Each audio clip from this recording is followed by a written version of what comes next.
আসসালামু আলাইকুম ৰহমতুল্লাহি বাৰাকাতুহু। প্ৰিয় বন্ধুসকল, আজি আমি জানিব পাৰিম যে আমাক যদি কেতিয়াবা জেহেৰিলা জানোৱাৰ বা বিষওয়ালা জানোৱাৰে যদি আমাক কামুৰে খুটে, তো আমি পবিত্ৰ কালামুল্লাহ শৰীফৰ আয়াতৰ জৰিয়তে কেনেকৈ এলাজ কৰিম।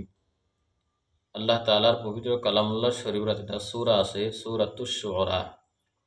এই এটা তাত আয়াত আছে যে কোনো কেতিয়াবা যদি আমাৰ এনেকুৱা হয় যে বিষওয়ালা জানোৱাৰে কামুৰিছে খুটিছে, সাপ হওক, বিচ্ছু হওক বা বৰল হওক, যে কোনো বিষওয়ালা জানোৱাৰে যদি আমাক খুটে, তো আমি কি কৰিম। যে জায়গাটোত খুটিব, সাপোজ এনেকা এই জায়গাত এনেকৈ খুটিছে, তো আমি কি কৰিম, এই আঙুলি, শাহাদত আঙুলি এই য'ত খুটিছে সেই জায়গাৰ চাৰিওফালে এনেকৈ ঘূৰাই থাকিম আৰু এই সূৰাতুশ শুআৰাৰ আয়াতটো আমি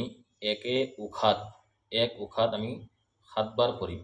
আয়াতটো কি, وَإِذَا بَطَشْتُمْ بَطَشْتُمْ جَبَّارِينَ وَإِذَا بَطَشْتُمْ بَطَشْتُمْ جَبَّارِينَ। এই আয়াতটো আমি এক উশাত 7 বাৰ পঢ়িম আৰু আঙুলিটো এনেকৈ ঘূৰাই থাকিম।